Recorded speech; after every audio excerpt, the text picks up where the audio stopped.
Does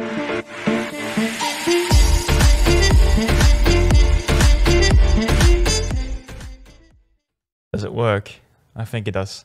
Ladies and gentlemen, welcome back to the 28 or 27 DroPodcast featuring Thel, Rapid Relief, and Mr. Asorr. Welcome, guys. It has been a while, but Mr. Thel, can you tell a little bit about yourself? Well, yeah, it's just the same me, but like half a year later, I'm still playing Planetside. I'm in Cobalt Infantry, and I stream from time to time. I have been streaming more Witcher than Planetside lately, but hey, if you're in for that, then yeah, feel free to drop by sometimes. Okay, thank you. Mr. Rapid Relief, what do you do in Planetside? I play infantry and I do leadership. I play on Emerald and Connery. I have accounts on each of the factions. And I'm just annoying sometimes, man. And I also like going to Discord servers and reading dramas. Reading dramas. Oh, we like that over here. Good to have you. And finally, Asorr, what are you? What are you?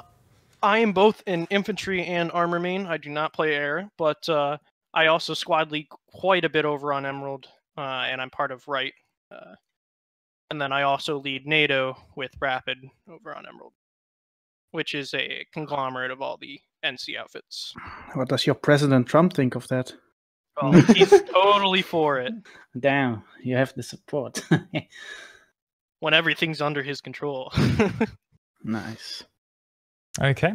There's been quite some things happening lately, and I want to hear the first thing of you. Have you been playing the secret closed playtest on the test server? Any one of you? Yes. There's another one tomorrow as well, and Asorr is invited.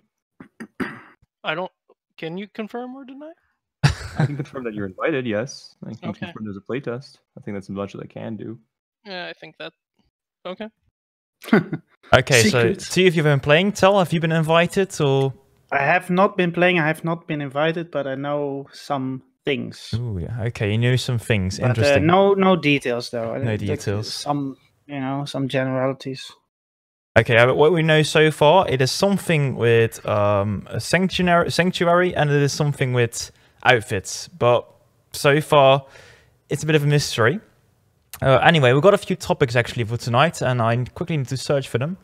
The first topic tonight is Planetside team becomes Rogue Planet Games. And just to give you guys a little intro, Rogue Planet Games is still actually a company under Daybreak, but they got a lot more creative freedom working on Planetside 2. And their only focus is Planetside 2. So, new team, we've got 29 people working over there. And I'm curious, what do you guys think about it? Rapid, what do you think about the new team? Is it really a change, or is it only a different name? I think, if I were to guess, I think the team was just the people from PSA that got contracts, but then PSA died, so they just booted them over, you know? Send them all over. Hey, play this, or work on this game instead, because there's probably still contract workers.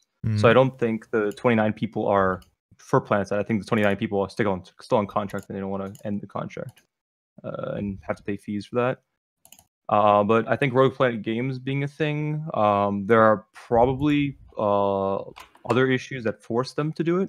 But I think it's a good thing overall for the game, especially since the money that you put in the game kind of goes back into the game instead of going to Daybreak and being funneled. I think it's a good thing for now. We'll see what changes though. And what do you think, Thel? Do you think it's also a good thing, or? Well, I definitely think that having more freedom as a studio is a good thing. I've also heard some things about that it's easier for Daybreak to sell off the Planetside basically, because now it's a separate studio, so they can just move the whole thing over, right?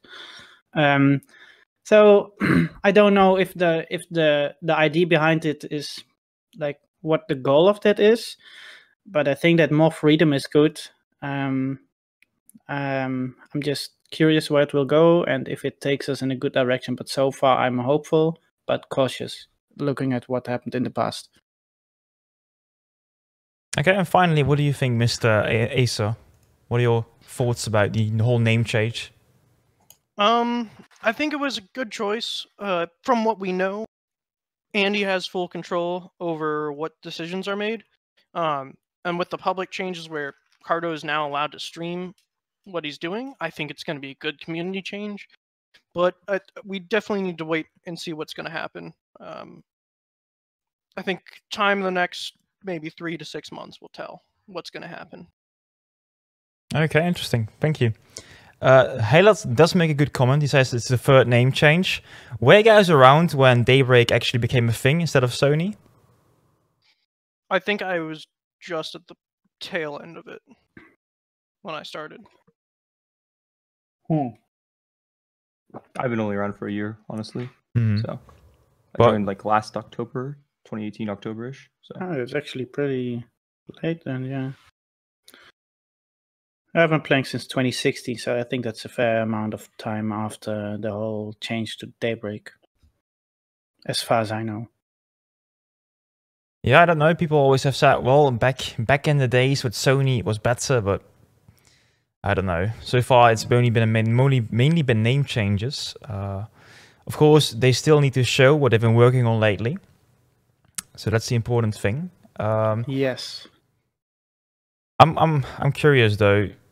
They show 29 people. Do you think they're all only working on Planetside, or like you mentioned, it's like contract workers just doing random things as well? Well, they said it basically, right? They said it on Twitter, or I don't know if it was on Twitter or maybe Kato's stream, but that all the people in that picture work on Planetside, but those also include marketing and like community, outreach or communication. So it's not only developers. So But apparently, yeah. out of the 29 people, it's 22 are actually like Really? doing work on 22? the game. Yeah. Okay. Like actually developing and designing and coding and that sort of stuff. Yes. Interesting. They laid off so many developers, so that's sort of still, yeah, I don't know. It's strange. People that knew things about the code, they went away, went to different companies as well. So that makes me a bit afraid for the future, because I don't think there is still enough knowledge about the Foresight engine left. But maybe they can surprise me. The people that are now working on it were previously apparently also working on Planetside. They got moved to Planetside Arena, and they just took them back up to Planetside when that other game didn't really, shaped up to be what they wanted it to be. So the people, as far as I know, they still know how Planetside or Forgelight, works. Yeah, it's a bit sad that the others got laid off, I think, but I don't think it has that far-reaching, implications for the game itself. the game is still full of spaghetti code, right? So millions and Yeah. millions of lines of code. So every Yeah, time you nothing- want to make a change, yeah. it's a pain. Nothing life-changing has happened or anything. I mean, it's maybe gonna happen, so... There is that I've heard there are 2 people actively working on the Foresight engine right now. So according to Nico, that's interesting. I'm curious though, because I think many of the H1Z1 people also started working on Planetside right now, and H1Z1 also uses Foresight. I'm curious though. Have anyone, by the way, if you mentioned, have noticed that H1Z1 actually had become a lot more popular lately? Ever played the It's starting game? to drop off again. Did it? But it's starting to slow down the momentum. But I think if they keep having these streamers come back to it for like a week or two, maybe every other month, it'll keep the game alive. I mean, right, that's the thing. Like, oh, it's making a comeback. Well, is it making a comeback, or is it just the game is alive again, like a little bit? So, Well- and it also seems to me that it's like more hype based, or like a wave, right? Where like a streamer plays it, and then a couple thousand people get interested in it. They play it for a couple of weeks, and it drops off again. I don't know. I don't think that's the case for Planetside. Planetside just keeps getting people back, and new players are leaving. Like, new players are still discovering the game, but they also leave quite quickly because the game is very unfriendly to newer players. Even though it might be very simple, if you get it, if you get Planetside, is not that complex in my opinion. But for a new player that doesn't really know any of the buildings, they see 1,000 bases, they think, oh, that's 1,000 different things. But essentially, it's just 5 of the same buildings, just organized a little bit differently. And then you have like a vehicle, you shouldn't run on the road, right? So in theory, it's not that difficult, but for a new player, it's very daunting. So there needs to be something in place that they keep players attracted to it. But I don't think it's hype based. Like it just drops. It goes up a little, the player base, but it's not like Fortnite H1Z1 or whatever, where it just increases rapidly, and then in some certain cases it goes down when the Twitch viewership stops. The reason why people stop playing Planetside, at least as new players, isn't because of them not having certs or equipment or even guns. It's just how overwhelming the game is a lot of times. Like you load in the game and armor, air, infantry, all these classes, all these guns that you haven't unlocked yet, right? Yes. And then you're afraid of making the wrong purchases because there's so many purchases you can make, and let alone the UI. Yeah, I've had so many people that are brand new and they ask, I don't know how to get to where you are, right?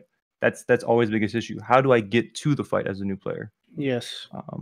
I know they revamped the joint combat system, but sometimes even if you hit joint combat as a new player, you die. Now what? You're still just as lost as before. Yeah, and also a problem with the joint combat system is that I've been, of course I play a lot, so I notice things. That sometimes I press J or whatever button you have it bound to, and it puts me on a fight where let's say I'm playing VS, right? I press join combat because I don't have any Sunderers at a good fight that I can spawn at. So I press join combat, and it puts me in a fight where VS has 80%, 4896, and I'm looking at the map, and I'm like, this is not combat. There's like 10 people in the spawn room and 100 people outside, and I'm gonna join those 100 people, and I'm just gonna look at the spawn room, and that's it. So the system for one is broken, because that's absolutely not what it should be. And secondly, apart from that join combat thing popping up when you're a new player like once or twice, what you maybe don't pay attention to, there's nothing that really tells you, oh, this is a Sunday, like you can spawn on it. Like maybe it tells you the tutorial guy or girl that shouts in your ear, but that's more annoying than actually helpful. So they need to make it easy for new players to actually get all these things, and like make it easily accessible, so that there can be sort of like a glossary or a book section or something that you can click on. You can spawning and up, and then you have the whole list laid out for you, so you can get it in the game. You don't have to go to the Discord, where the community members are going to help you. You can get it in the game. That needs to be there. Something like the Civ 6pedia. Have you ever played Civ 6? No. No. They have like a little pedia that explains every unit in the game and how everything works. Yeah, something like that. But there should, in my opinion, there should be two versions of it. One simple version, because if I were a new player and I want to play this game, I just want to know, hey, where can I get to a fight? So there needs to be a simple version where I can click on, I can read it in like 2 minutes, and I know the basics. But if I want to really learn more, then I can read that extended version.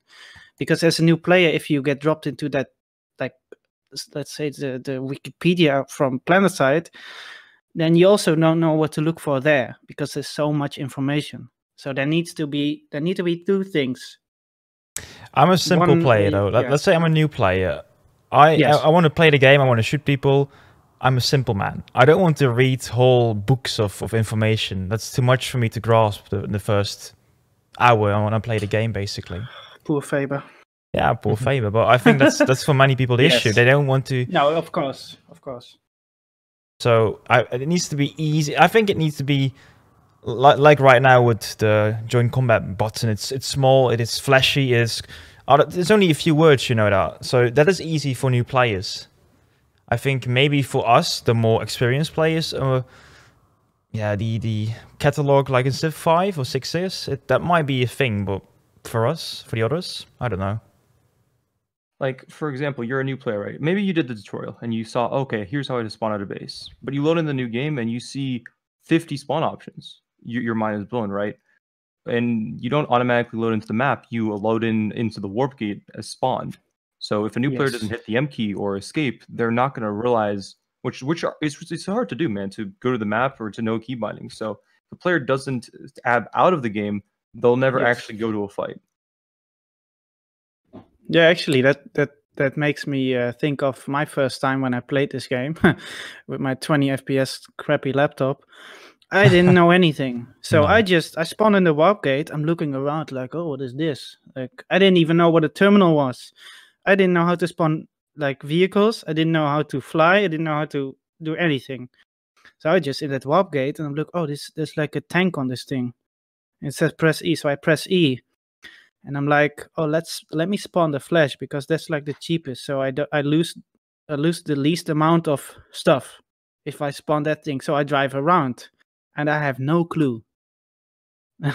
So I'm just driving around, and then a lightning or liberator from above, and it kills me. And I'm like, okay, yeah. And then I open a map screen because it automatically puts me there. But then I still don't know how it works. So, and there's no one to tell me because I don't know anyone in the game. I don't know what an outfit is. I don't know, you know? You don't know how to talk either. Because if you say something, it goes into the newbie chat immediately, which you have to be a mentor to speak in or a new player. Oh, yeah, and even if it goes into Yell chat, then at the warp gate might not be a lot of people if you're like 2 hours later than the continent unlocks, like when a random the continent has unlocked a long time ago and there's no one in the warp gate or like barely anyone. Then you need to have someone that actually reads it and actually responds. Because when and does that that you happen? also read it, right? You put something in chat, but you're a new player, and then you walk away. Yes. Not reading. Mm-hmm. It's there needs to be something for new players. Like absolutely. I got a question for you guys. Has any one of you access to the new player chat? Is anyone of you a mentor in game? I haven't put in the effort. I used to. No. Why should I put in the effort? Good question. Why should you? Why should I put in the effort and go around leading a bunch of like mentor squads that don't really add anything else to the whole thing? Like, what is a mentor squad? It's just a watered down normal squad. And what is a normal squad? It's just a group of people that happen to have like a color on screen and a waypoint and a beacon. That's a squad. You can talk to each other. But why should I put in the time to get like a little purple thing next to my name that I can talk in a chat? Like, it's so like it's just a chore to me. I got a statement here by Caliburnus. New player experience is bad because you get thrown against people with thousands of hours experience and nothing can really be done about that. Do you guys agree that nothing can be done about that, or is it different? It's that you don't know what to do, right? There is truth in that statement, but it's not the only thing, in my opinion. The problem is that yes, that's one half of the problem, but the other half is that there's nothing in the game, right? There's nothing in the game that tells a new player how that is the case, that this is how it is, right? A new player doesn't know this. And a new player also doesn't know how to counter this. A new player doesn't know that everybody is basically on the same playing field. You know, the starter guns are generally the best. They don't know that. They think, oh, this is like an MMO. I need to buy shit, or that shiny armor is going to give me more HP, maybe. You know, because that not. I think that's Thel. Again. Well, no, but he's 100% right. That people don't realize that the guns that you start with are really good. Like the Orion is one of the best guns, and it's the VS starting LMG. But you don't know that, and maybe you start an NC and you start out with the Gauss-Saw, and you just hate your life as a new player. But maybe like explain to that in the tutorial or something. Just the fact that it's a starter weapon, you know, everyone who reads starter weapons like, it's awful, dude. But they're fairly competitive. I think there should be like an opening video when you first have a like brand new account made in Planetside. You get a video. It tells you, hey, look in the top or look in this area, and then follow this kind of pedia on how to play, and then you can kind of go from there. I think that would solve a lot of issues. I really like that idea from Thel. Thel will be back shortly, by the way. Good to know. I saw another statement, by the way. I see many people in the chat. Thank you so much. Mofka says, well, Planetside 2 is easy to get into, but hard to master. Isn't also a bit... No. I can get why it's hard to master, because like the headshots are really important in Planetside, especially when compared to different games. But is it easy to master? Is it easy to get into? I think it's overwhelming at the start, honestly. Yeah. There's so many things you could do, which is what I'm afraid of. With the new update, they're going to add more things, right, to the game. And let's say you're a new player and you see these extra things that they're adding to the game. Your mind's going to be blown. Like, it's going to look really cool, but then you feel alone, right? They need to focus on getting new players to access to, like, for example, outfits. You know, the auto join squad was a good feature, but at times it becomes kind of frustrating for leads as well. Like, I don't want to flood my squad when I'm running ops, but sometimes maybe I want to open up a mentor squad and teach some people. But it still doesn't do anything with the issue of players, you know, not knowing how to communicate through microphone. They're being stuck in newbie chat for the first, until you hit 15, you're stuck chatting in newbie chat unless you figure out to change it from /mood to /yell. And if you don't put any tag in the chat, it's going to put you back into newbie chat. So it kind of hurts being on mute for 15 levels. How did you guys yourself learn the game? Did anyone help you, or did you all figure it out yourself? I kind of got picked up into a platoon, like just random people inviting. I think it's 4 or 5 years ago at this point, and 4 aces back on NC. They weren't that great, but they were good at leading like Zerg platoons. So that's what got me in order to understand basics. But I didn't get good until I actually put in the effort, maybe 3 years down the road. I barely played the game at that point. It was just way too complex. But when I look at like Rapid, who within a year, I'd say within less than 6 months, was already at the level of really good B-Way players or recursion players. And there's ways to teach people how to get good at the game. Just it depends on who you meet. I wouldn't say so. Yeah, I guess I'll speak up next. definitely. Then I wouldn't say that in the first 6 months I was at that level. I'd still say that it depends where you put it. Let's say if I'm on it or not. But anyways, back to when I started. I started in late October, I think, and I joined the game. I had already played once beforehand in 2013. I had an account that was like level 10 though, so it doesn't really count. And someone told me in Prox chat, "Yo, get in the bus." It was Kane1's currently Kane1's friendly Henry. He told me to get on the bus, and he was doing a Cobalt battle bus. I just drove around with him for an hour. He invited me to his squad. He was doing a squad with the Guardian Shield on NC and Emerald, and that was the second day that Guardian Shield was up. So, and he said I wanted to join the outfit that the whole group was playing with. And so I joined GSLD on the second day they formed, and now I'm an officer in GSLD. I guess I can talk about how I got to this level as well. Sure. So, and then for the first, 2 to 4 months, I was just chilling, having fun. But I saw different outfits. For example, B-Way. I saw them playing, and they were like, destroying things. Warp getting factions. Taking massive underpopped and overpopped fights and winning them. So it was kind of inspiring. I was like, damn, these players are good. As well as recursion, right? I was like, okay, wow, dude, these players are good. I would love to learn from them. I saw then I see Elway, right? Oh, okay. Maybe I should send someone a message about that. I ended up looking at the lead of B-Way, it was Defensive Shades, sending a message, and that's how I, started getting good at the game. And it was all uphill from there, really. But that only took me 3 to 4 months as a player before I started to start actually improving.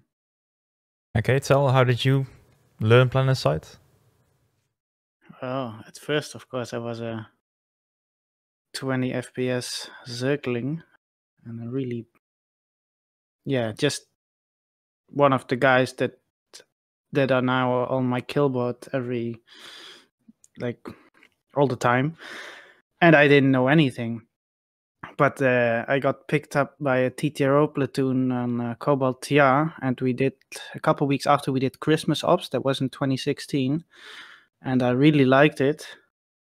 Like, I didn't know what Zerging really was back then. I didn't think of it as toxic because I didn't know it. So I was like, oh, I'm having fun, right? So it was great.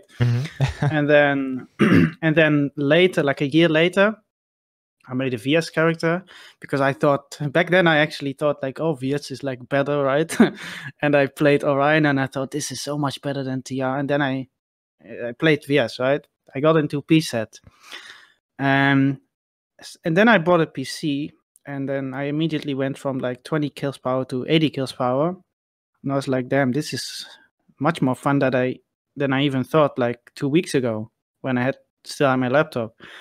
And then around a year later, this Itzy guy wrote me like, hey, you wanna join XTech?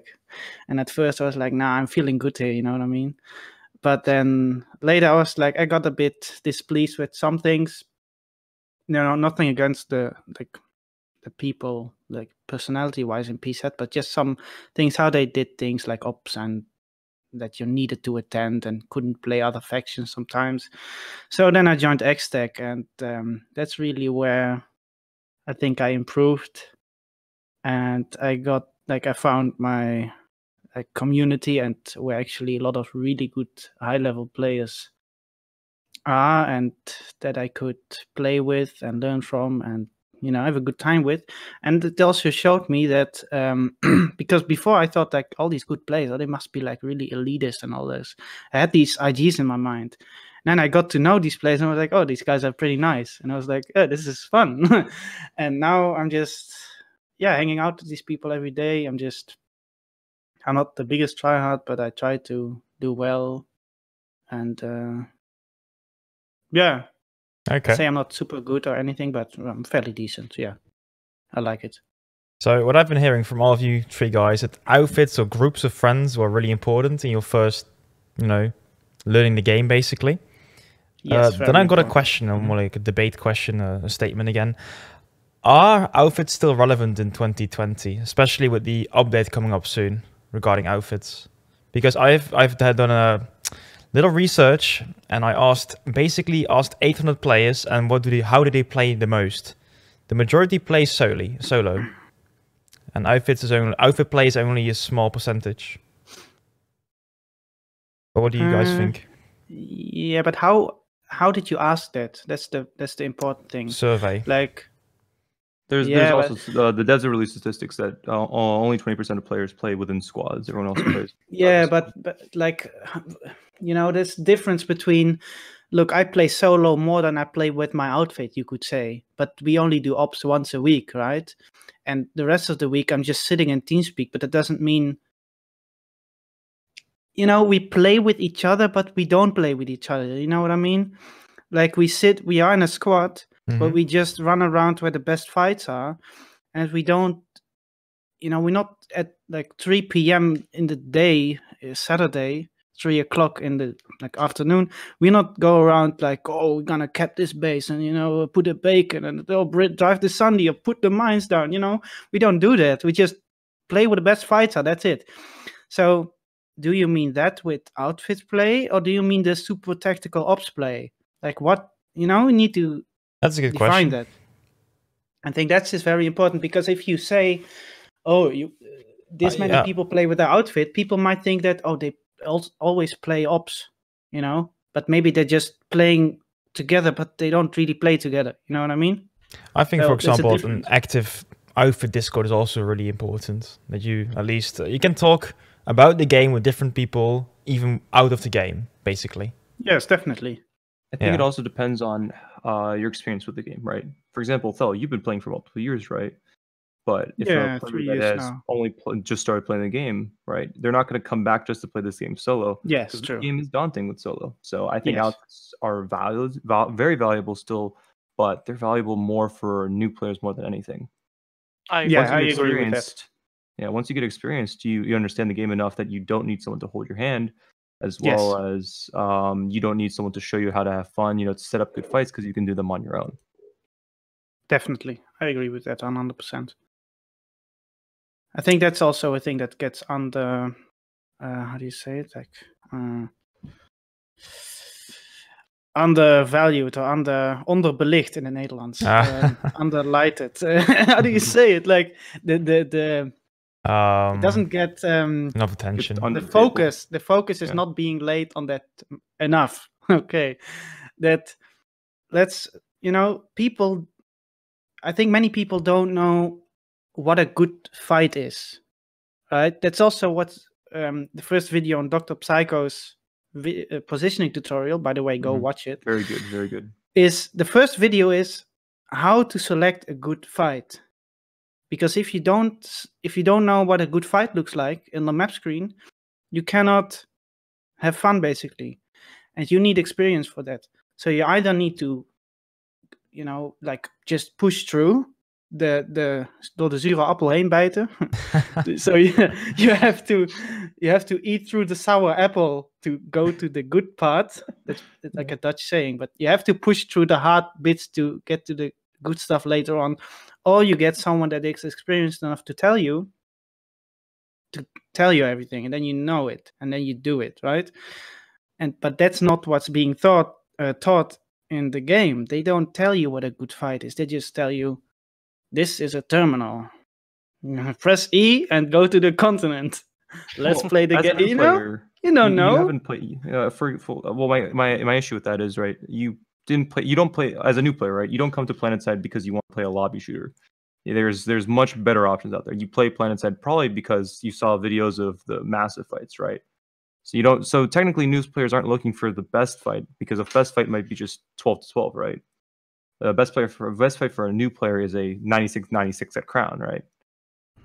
Things that are massive, things are big, things that they can still feel like they're contributing, or they're not influencing the battle in a negative light. So it depends on what your perspective is on the game, and it changes throughout the year. Yeah, okay, that's true. I can agree on that, and sometimes it falls on having a good squad leader that can round up puppies and actually make them effective. Like, I sucked at the game until I went into a Ultimate Muffin Man squad, and then he actually took guys that really sucked at the game, just like myself back then, and like we were actually able to cap bases against decent players. Yeah, no, that's why squad leaders are so valuable, and microphones are so valuable to this game. It's what keeps this game alive. Yes. Being able to communicate with people, and it gives value to new players, right? Because new players get in the game, they don't feel like they're making an influence in a 96 fight, but they also know they're not doing anything wrong. Mm-hmm. But if you give them purpose and reasoning, they have a reason to come back as well. Because Planetside is a sandbox without goals, so it needs leaders to set those goals for people. And outfits really allow those leaders to get together and take those people and make them into a platoon size or something bigger and make them effective. It makes you part of a community in the end, right? You'll see most players are in outfits, even though they're not playing with an outfit. Most players are in outfits still, even the people.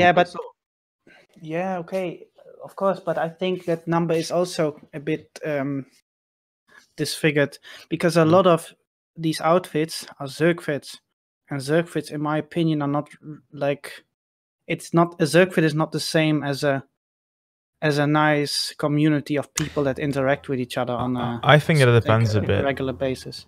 It depends a bit. I think, for example, the Dim Giant Army is proud on being a Zerg fit. Yeah, they just get as many people together as possible, but they see themselves as a real community. If that really is the case, that's not to me to say. Well, okay, that is true. I mean, I've seen that Discord and everything. They are a community, right? There's no doubt about that. But is it a good thing for the game? And I'm not talking about it from, is it good for them or good for their fun?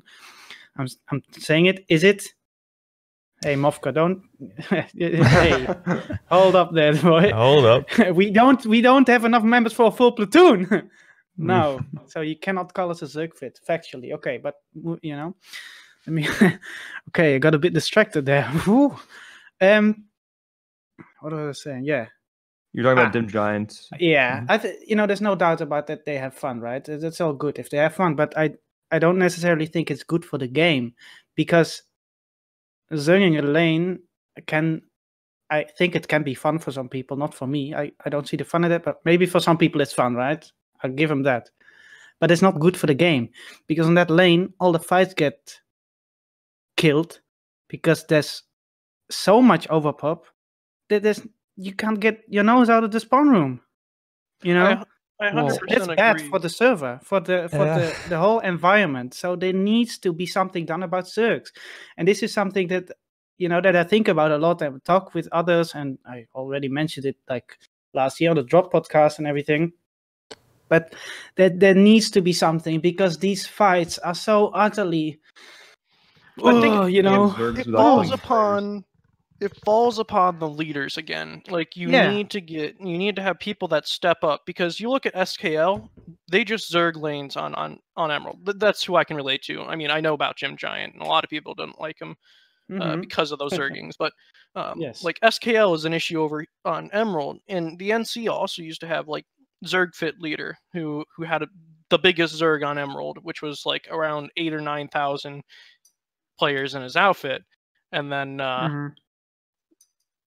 ever since we've gotten rid of those, I mean, we've had more coordinated leaders that kind of taken those players and made them more useful. Yeah, that's true. But then see that's also a problem there, because you don't know who is it. Like, what is a good leader, right? There's no guideline to this is a good leader and this is not, because saying that someone should step up is just like, yeah. I mean, I guess the leader in Zergra steps up too on Cobalt, that just zergs a lane. Like the leader there just says zerg this lane in Russian, and then they do it, right? And he stepped up. So just saying, yeah, the leaders should step up doesn't solve it, because the leaders have been stepping up for like 7 years, and this zerging problem has been there since I know. That's the past 3 years, and I'm not, I'm sure it happened before, so that didn't solve it. The last 3 years we have the lane system, right? Whether that many. Yeah, okay, that's the difference, yeah. I mean, back in the days, were there also the same Zerg problems, or would they split up a bit more without the lanes? I don't know. With the hex system. So you would have the same issues, right? Because think about you as a new player, right? Let's just think about new players example, because that's what this conversation stemmed from. Yeah, sure. New players, are they going to be able to redeploy across the map, or are they going to be able to redeploy in the next hex over? As there's like I'll say Zerg Fit leader, or someone who's leading a platoon of Zerglings, right? New players are generally what we consider Zerglings as well. They're still exploring the game. They're not. You can't take a Zerg Fit across the map and to contest fights very easily. You'll lose a lot of players doing that. Have them sit in a Sunday to drive from one place to another, even if it's a little too milsim, it'll give them good reasons. You can't kill Zergs and Zerg Fits without killing the new player experience, because it's I guess a safe or a easier environment for new players to get adjusted to the game.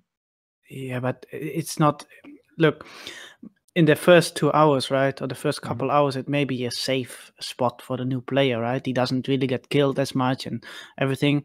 But after the first couple hours, like, what is he realistically gonna do, right? He's looking at the experience he's having. There's no fighting, because everyone is either waiting at the outside of the spawn room, or they are waiting inside of the spawn room. There's no fight. So if you're going to circle lane for 2 hours, there's no fighting. Would you rather play this game where there's nothing, or would you rather go back to, I don't know, Fortnite or Call of Duty, where you can just queue up a match and shoot people in the face, right? That's much more exciting than playing this game where you don't know what to do, because there's so much freedom that it doesn't work. Well, you can get away with being a bad player, though. In Fortnite or in a lobby shooter, it's hard to get away with being a bad player, because you don't have like 20 other guys with you. It's by yourself. So Planetside has an attraction where you can play this game casually or poorly and still feel like you're contributing, because it's the sandbox environment.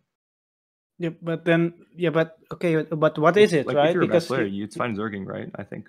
Yeah, well, but that's the thing. You say like it's fine, but then other people say, "Oh, I'm getting clubbed so hard by these 6,000-hour veterans, and then they say like, oh, they're using hitbox or whatever, you know, some of them. Like, so is it a good thing that it's like a sandbox, or is it a bad thing? I think it's a good thing, but I think it's presented in the wrong way. Like, they should give some information about it. Yeah, I agree. And people that say someone hacks or not, just send them a DM, and then they'll tell you what you're doing wrong. Like, Oh yeah, that's of how I started course. getting good at this game. I've already right? gotten a say, couple. Okay, goals how in am I the last class? week. Exactly right. Asorr trains with me once, and he learns how to play the game. Yeah, but Shut the up. problem, Seriously. the problem with most people that accusate you is they already made their mind up, right? So most of the time I just say, ha, lemao, or oh shit, you got me, you know? But sometimes I try to actually reason with those people, and then I say like, yeah, well, what did I do, right? I asked them like, what happened then? And he say, yeah, you are doing something. I'm like, what am I doing? And they cannot say it, or they say like, you're doing this or you're doing that, but do you have proof? No, they don't have anything. And then I tell them, well, if you don't have proof, then maybe I'm not doing it, right?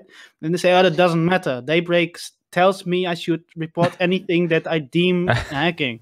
And then I try to, like last time I even someone told me, I told someone, well, maybe I'm playing for almost 5,000 hours. That is maybe a factor in that I might be better than you because of that, right? And he told me, no, you're playing an FPS game that playtime doesn't matter when it comes to skill. Like, he literally told me that.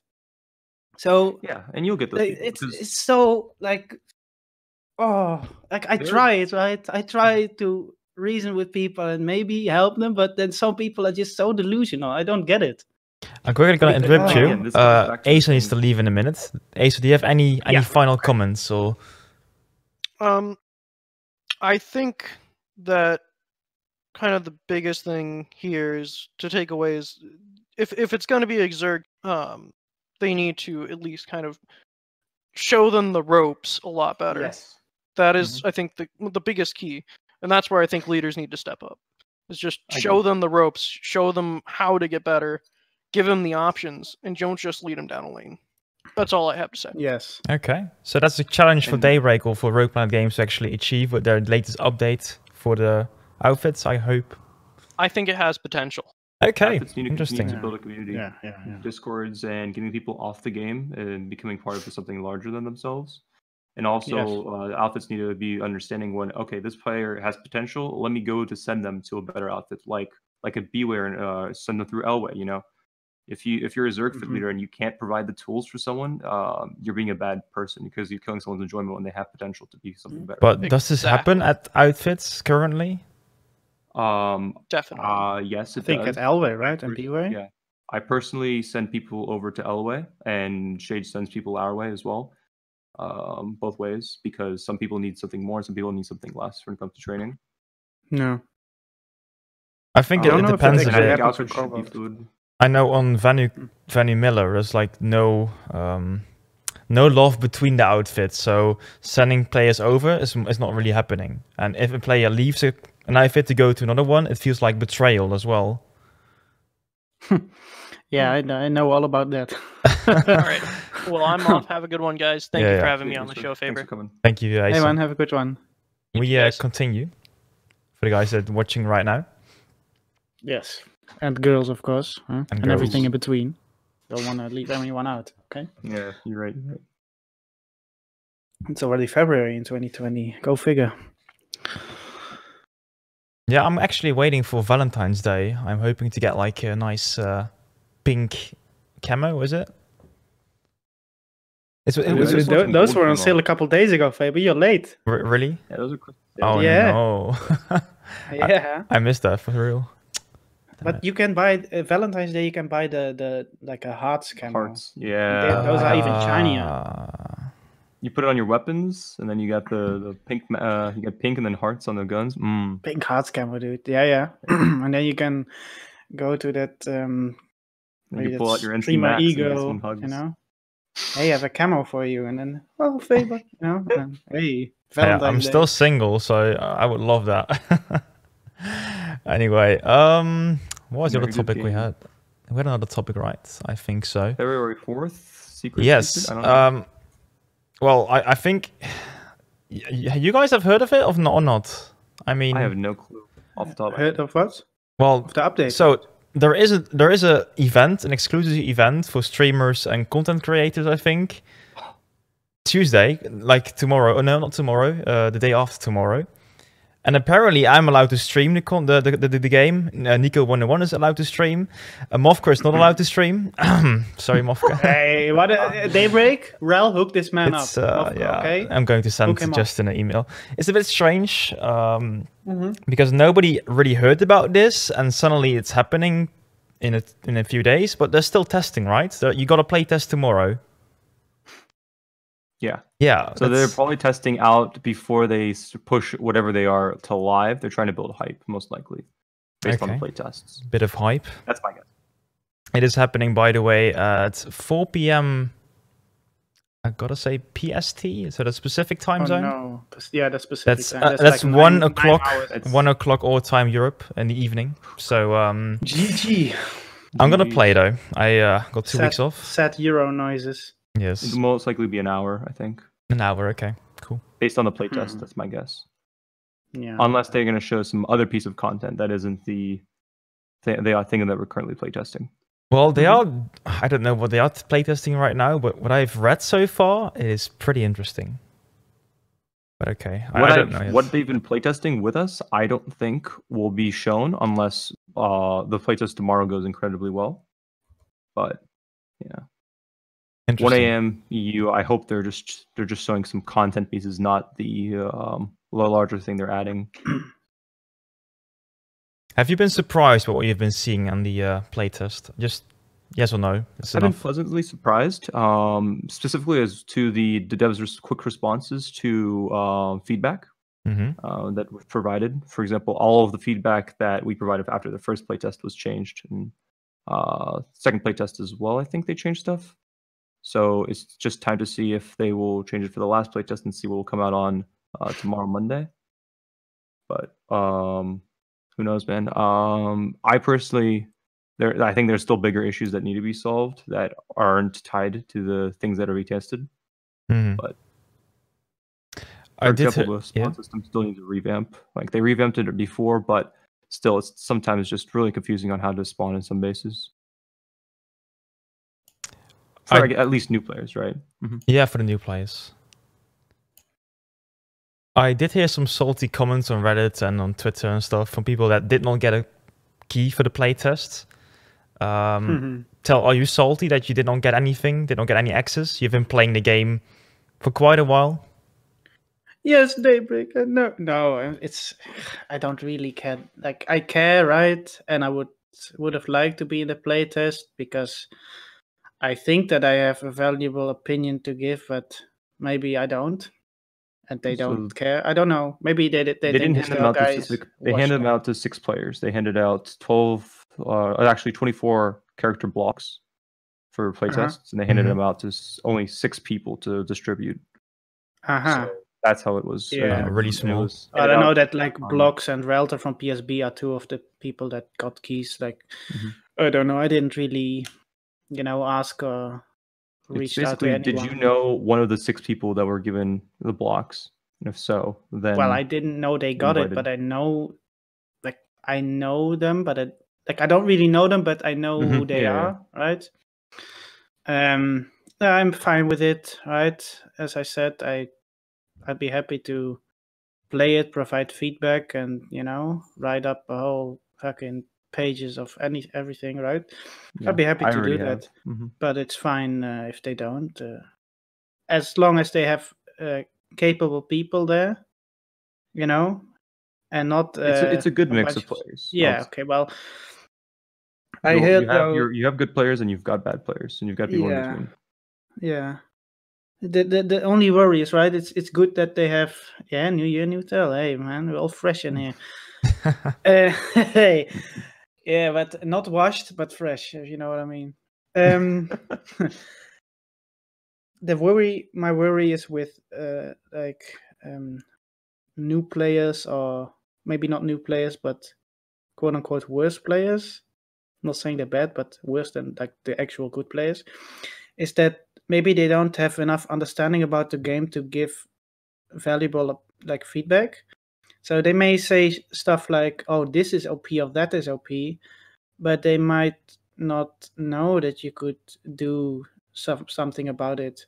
So they, and then they give feedback, and then they break things, or Rogue Planet Games, things that they listened to all the different kind of sort of like subgroups in the community, but maybe one of those groups doesn't really have a like a valuable opinion. So, and I fear that the vets, that like a lot of like newer players, or I don't know, quote unquote regular players, like I don't really know how to call it, but think like, oh, the salty vets are gonna try and shape it in this way. But I think those quote unquote salty vets have the most understanding of the game, and they also want the best for this game. They want to play it because they are vets because they play it, and they want this game to survive. Dude, so they need Zerglings to shoot. Come on, guys, you understand? exactly, we need them. So everybody, all those players, hey, join Cobalt, okay? Tian and C. So we play VS, right? So yeah, you know what I mean. But I think that the salty vet's opinion is really important if it's being voiced in a constructive way, and I just hope that they take all the precautions to do what's best for the game. Yeah, and Zach, and you too. I do have to say though, I'm your father. I think Dude, you play Planetside because of me. Whoa, okay. Yeah, confession love, time, guys. Hey. No, but I do think it's important to also include casual players, because in the end, it's about having fun. It's not only about having, is this a balance and is this OP or is it not? I think it's important to also measure with the casual players, is it fun for you to play this? And because the majority of players is casual, I think the majority is casual. Or maybe not, I don't know. I think, dude, this is not a competitive game. No, if but you don't play Jaeger, definitely not. So it's casual, yeah. Yeah. I don't know. I mean, Rapid, how do you see yourself? You see yourself as a competitive player or more casual, or? On a scale of 1 to 5, I would say I'm a 4. Okay, that's pretty competitive. I'm not a 5. I have a Jaeger account, but I don't use Jaeger often enough. But like I know Thel would probably whoop my ass. I've been to X-Dex scrims once or twice, but yeah, they're no fun when you're my level. If you have Essing, Simple, Doc, Itzy, then against you, then yeah, that's a rough time you have. Just get lost, man. You get lost in the sauce real easy. Yeah. You get one frame by Simple and you think, what the fuck's going on? I know, right, dude?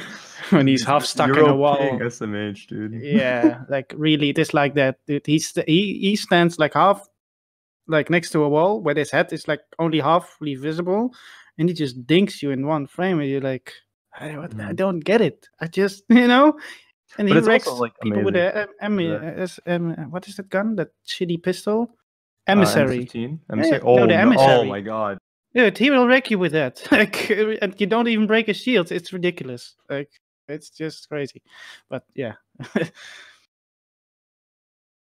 Yeah, I remember doing 1v1s with Theorem, and he'll just meme on me hard because he'll toss the throwing knives at me because they have no spread when jumping. He'll just jump over a box and just lob me in the head, dude. Yeah. Feels bad, man. Mm-hmm. But I think like it's more not about the things they're releasing. It's how the content will be accessed, right? Because this content isn't, the way they phrased it, isn't immediately accessible for players. There are steps that you need to do to access this content, right? Yeah. So the question is about that content that is on PTS is not about whether it's balanced or not right now, at least to me personally. It's how accessible it is to other players in the community. Because again, since these things do have a focus on outfits, right? We know based on the previous dev live stream that they were talking about things such as outfit wars and making outfits more viable, right? So, outfit wars? What? That was in the previous stream. Okay, I missed that. Stream, yeah. We're going to war, guys. Ooh. No more so peace. Like they said about setting up goals and stuff like that, right? So my question is, okay, so you're setting up all these goals. What about the outfits, players that are in old outfits, right? or players that because since this content that they're releasing, they say is going to be outfit based, right? Yeah. How will players that aren't in outfits or are in old outfits that aren't active but still have a community behind them, right? How does it apply to those players, and how can they still enjoy this content without leaving their outfit or joining a Zerg fit? That's my issue, right? Is it how do you balance it between elite fits, Zerg fits, and just players that want to play casually and make it all fair? Yeah. That's what I think they need to be talking about with the community more than play testing the content. I mean, it's important. Because its accessibility is poor, right? If only 5 people could play the content, it's going to look bad for Daybreak. Yes. Exactly. Or sorry, Rogue Planet Studios. Rogue Planet Games. Yeah. My apologies. Watch out there, boy. Okay, it's also time for some questions from the chat, guys. If you wanted to ask a question to the expert panel over here, Now is your time. Question, and then followed by a question, of course. The first question is from the band Mr. Caliburnus. He asked if you guys think that RPG, so Rogue Planet Games, will take the game in a good direction. We talked about this a little bit, but Rapid, can you maybe give you... Relieve us rapidly with the answer. Yeah, so at the end of the day, it's depending on whether they can make this content that they release accessible and not overwhelming for new players, and understandable for players that come into the game that can't say things are biased or rigged or stuff like that. That everyone has a fair shot, and it's evident that people have a fair shot, but also, you have to work towards the content. And hopefully they release more content than just what they're dropping in February, right? Because this update's supposed to drop this month. Mm-hmm. Supposedly, I think you guys are going to get to see it this month on Tuesday or whatever. Yeah, so it should be Tuesday. You guys could be the judge of whatever content you get to see. And Zach, you gotta put exclamation mark question before that. That's not how it works here. Okay. Is it gonna be good, basically? That's the question, right? Is the game gonna be good? Yes. Yeah, is it gonna be good? Well, I'm a salty vet. No. Look, I find this difficult, right? Because since I've been in the game, and what I've heard from before I was there, was that it never really got better. They promised a load of things. This is gonna, blah, this and that, and blah, blah, Oh, I don't really have anything now, but they promised a lot of things, and they updated a lot, and Combined Arms Initiative, NSX weapons. What did they also do? I forgot about the max alert. That is another big one, right? I think one change that needs to be done: maxes cannot be revived. They're vehicles. Call it their nanites. You can't revive nanites, please. Thank you. Yeah, but I mean is that I really like the direction that they take it in, the streaming, the Twitter, the communication, the updates. It's a lot more transparency. I really like that. I applaud them for that, because it's a welcome change for the past, I don't know how many years, past 3 years that I've been here. Mm-hmm. But I'm still cautious about this game, because time and time again they have disappointed the community, or the community is displeased with what they've been doing. So until they actually double down on what they promise and they show the results, and the result is good, then I'm gonna be optimistic. I'm optimistic with the transparency and the communication. I will be optimistic with the game when they show improvement. Wow. Okay. And I hope they do it. I just hope they do it. I love this game, and I think they love it too. And we all want the best for it. And make it happen. Rogue Planet Games, do it. Let's go. At the end of the day, they have to build the game. Think about the game ground up again. Think about the new player experience and build off from that. Right. New players. Okay, new players. We got new players with a good tutorial. Now, how do we keep new players? We give them a squad. We give them an outfit. Right. I don't want to just skip to improving outfits right now. I want to still come back to the roots, man.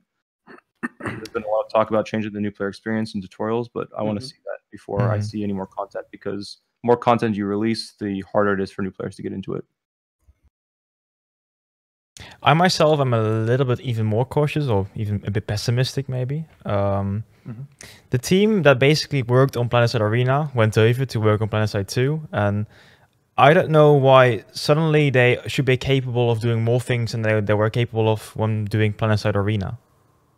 Maybe they have more freedom right now, and I know in the past that, for example, the whole decision to go third person, that was coming from Daybreak and not from the team working on Planetside. So that might be a good thing, but overall, I don't know. I think there are some limiting factors that those 29 people working on the game just cannot overcome.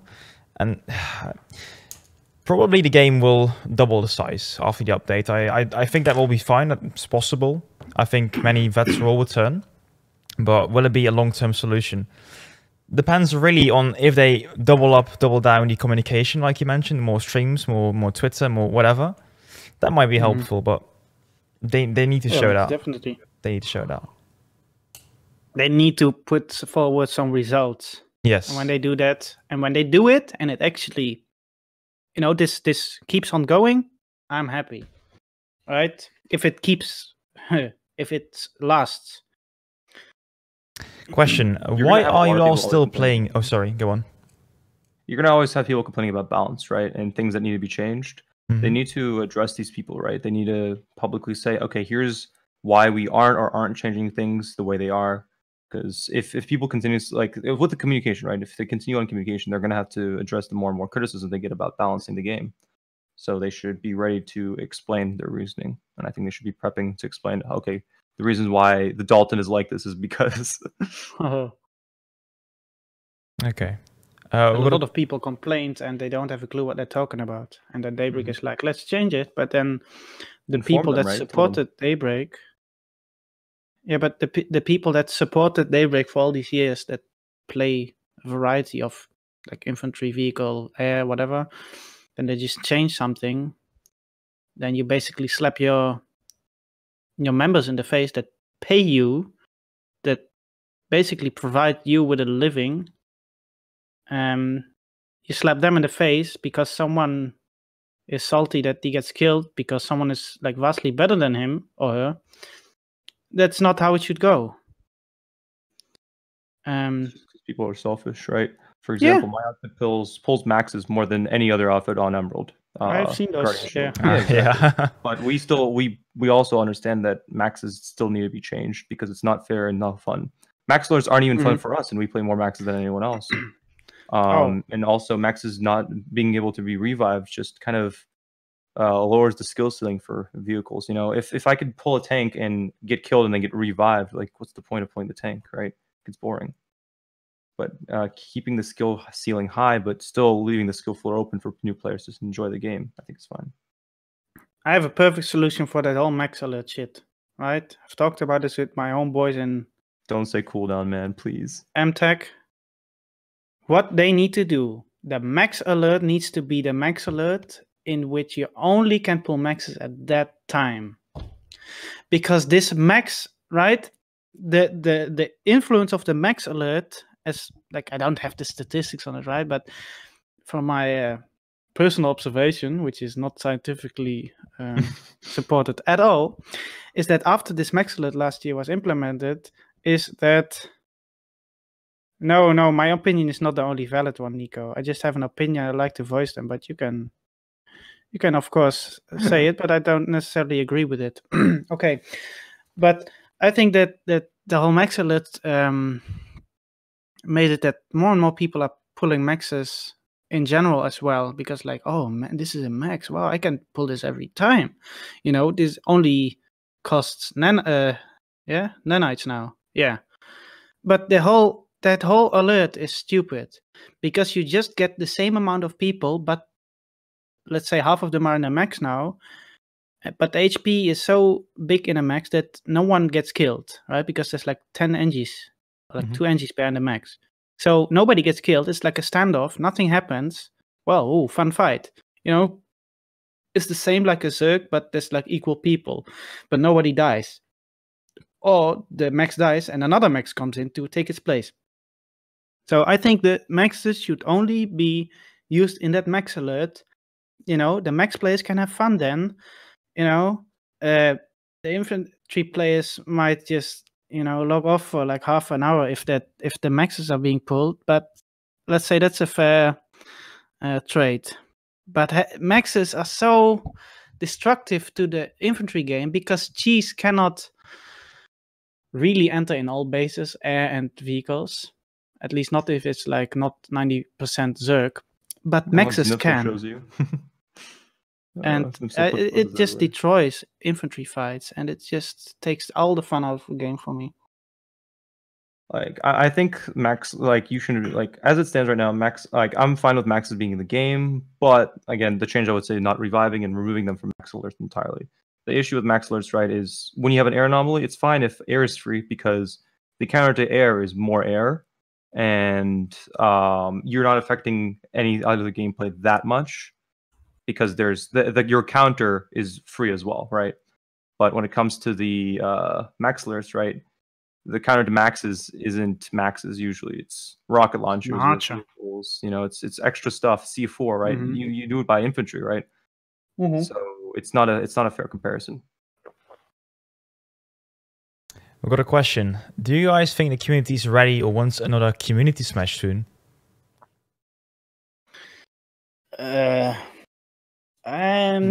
No? I'm Okay. more looking forward to Pale 2 or Late Smash. Community Smash is just who can pull the most rocket bots, And I don't like that. I mean, there was quite some drama after the last one, and I think the organization Yeah. got quite some death threats as well. So I don't think they want to Death organize. threats? Yeah, Oh yeah. Who? the organization. Who got death threats? It's the internet, man. Everyone gets a death threat for anything they say. I on here. mean, well, I'm I'm gonna wake up at 5 a.m. for saying maxes shouldn't be revived. right. Yeah. Well, I think that it's weird that Snipsel is nowhere to be found around the warp gate 2 seconds after the kickoff. Yeah. He shouldn't get death threats. Like that's completely ridiculous. No, it was more the other ones. It was like team balance that went wrong. Okay. Well, that's also a thing then. But people should get a grip of themselves, right? It's one of those things where it's tough to make it visually fair, right? Because people will always have a complaint. Oh well, this outfit is on this side or this outfit's on that side. People will always be able to nitpick, right? And yeah, as long as people can nitpick, it's not going to be fun for the organizers, which isn't fair, Listen, if you just put Medkit, X-Tech, and Hydra on one side, that's all good. Then that's all good. perfect Everyone balance. else on the other side. Yeah, let's go. Yeah. And Bling. Oh no! You don't get the pilots too much. You just took my strat, man, which is just compounding you boys. Hey, it's Cobalt versus Emerald, okay? Oh no! No, just kidding. Yeah, that's kind of strange how much effect actually air has on the overall continent ownership. Was there any other question? I do not see any other questions, guys. Last call. If you want another question, let me know. !question. Yeah, sure. Post that shit in the chat, guys, for the numbers for Faber's Twitch, okay? Yeah, guys. Comments per hour. CPH. Yeah. Comments per hour. Comments per hour. CPH. Does it Put actually it up, work? man. Put it up. Come on, do it now. Raffle. Oh, actually, we're gonna do a little raffle anyway. Actually, that's true. Hey, we also need to talk about Planetside 3 like a little bit, right? It's also in the topic list. Okay, so I'll be honest. There's no way that's coming out. That's just a hype word to get people excited. Planetside 3? Yes. Yeah. Yes. Yeah. It's just to have like a sort of there's like as if there's no roof over what's possible now. So like it's like that girlfriend who has a boyfriend who's like, oh no. When we break up though, and you're just waiting for them to break up, man. It's not gonna happen, man. I'm sorry, but they're still horny as fuck. Yeah. Okay. Exactly. Hey man, that shiny armor isn't gonna come to me automatically in Planetside 3, right? I still have it here, so I might just slap that on and go on Hossin. Because Hossin is best and Inda is worst. Seeing that Planetside or Daybreak broke up right now into smaller pieces shows that it's even less of an option. unless Planetside 2 brings in enough money to, warrant a Planetside 3, because you need a large investment, right? And investors that already invested in Daybreak for Planetside Arena are saying, hell nah, because If I were an creative investor, liberty. Mhm. if I were an investor and I look at this whole process the last 7 years, I would be, hey, I'm not going to throw my money away. They better show some solid improvement and also money flow in their direction. And then I might think, okay, but no, definitely not now. Yeah, that's exactly no investment because I'm not doing it, right? I'm sitting here in the Netherlands with all my big money stacks behind me. All the money. That's why I don't have a webcam, so you can dox me and take all my money, right? But I'm not, I love this game, but hey, that's too much, man. That's too much. They Real barely wants have to- expenses for a game studio. I mean, you gotta pay the people, right, Anzuk? Maybe if Rel sends me his signed bandana, I might think about it, okay? Like it's what, like 60K a person, pretty much. Yeah, for something like that. developers, and so South Korea or Probably California. Andy Sides earns a bit more, actually a lot more probably, as the studio head. So yeah, let's say 70K per person, to average everyone out. And if you make a new game, you're gonna have to hire, a bunch of people. Yes, Planetside has spaghetti code that's just annoying to work through, but they're not gonna take another risk if they have something that kind of works for now. Okay, well, another question. Do you guys know any other good game? What games do you guys play next to Planetside? I know Thel plays The Witcher. Oh, it's beautiful. I was playing what's called Overwatch competitively for when I took a break, but it's just boring, man. It's boring. Yeah, like at the top level, when you start playing professionally, it's just meta slaving, and there's no enjoyment to the game. That's why I like Planetside, right? You can get away with playing new strats regularly. Overwatch it's so linear and stay on after a point. Dota is the only other game that I would recommend. It's just it's incredibly complicated though. It's like a Planetside on crack when it comes to being complicated. I mean, isn't Dota the same linear? I mean, you got multiple lanes. Well, in Dota, it's like a MOBA, just a MOBA. Yeah, well, in Overwatch, you'll see maybe 8 heroes picked in a whole event, and in Dota, you'll see over 100 played throughout a whole course and event. Most, all but 3 of the 100 and something heroes are picked every single tournament. So, the game is way more balanced. Overwatch literally put limits to roles so people couldn't make it imbalanced. So they even removed more creative liberty that you had when making strats and stuff like that. Yeah. Other games. Oh, by the way, MCC. I really don't like playing Halo Reach right now, by the way, but the new games like Halo 1, 2, and 3 will come out in the near future.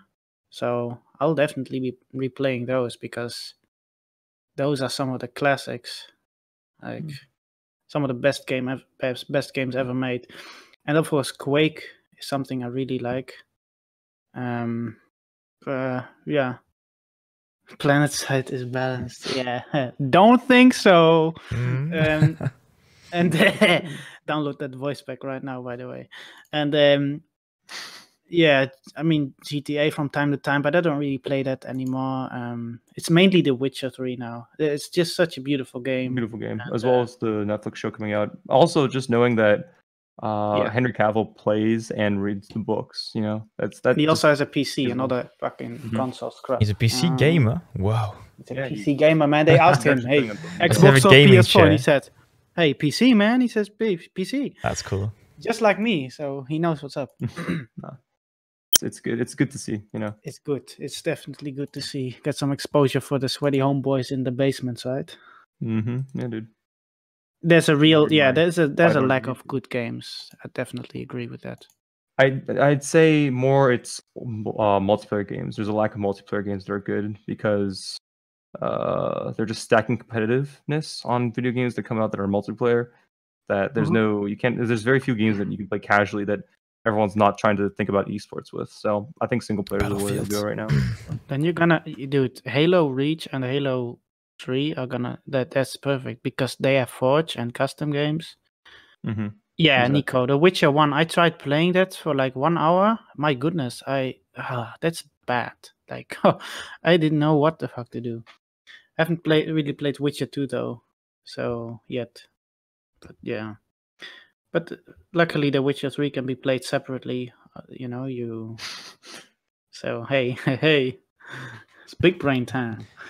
Yeah, I've heard I also screwed up with Warcraft Reforged or something like that. So all the games coming out right now have some, I don't know, there's something wrong with these. Now we got also the final question by Anzuk. When is the next DP? Well, tonight in my bed, Anzuk. You're welcome. Wait. Well, how does Faber? Do you have brothers? One. Ooh, ooh. Oh, but that's not. I mean, why? he's asking about DP, Gotcha, and guys. I don't know if he means DroPodcast or something else that you need someone else for. I think Anzuk has yeah, a what I girlfriend, right? I don't know anymore. Yeah, Next he asked- DroPodcast. Hey, that's his question, right? Oh, okay. Yeah. DroPodcast. I thought he meant. Next DroPodcast is going to be next week. Don't you guys worry. Oh, Okay, that's gonna be don't worry, weekly, man. not bi-weekly? That's all off stream, guys. Don't worry. Yeah. It's another website. Yeah, it is time to go off the channel right now. Probably might go on the Discord for a while right now, but we had a good talk. Do you guys have any Wink, final wink. words? Any final words for you Left guys? free in the NC, pod champ. Hey, DDRG World Champions. Pogfish. Bogfish, dude. Pogfish. Dance Revolution. Pogfish? Okay. Pogfish with ambusher jump jets. Hello guys, epic Pogfish. Hello. I have Bruiser and Miller. No, hey, just a joke. I love man. him, It's all man. good. It's all fun and games. Well, interesting. Thank you guys so much for coming tonight, and until the next one. See ya. Thanks for having me, Faber, and a good Toodles. night.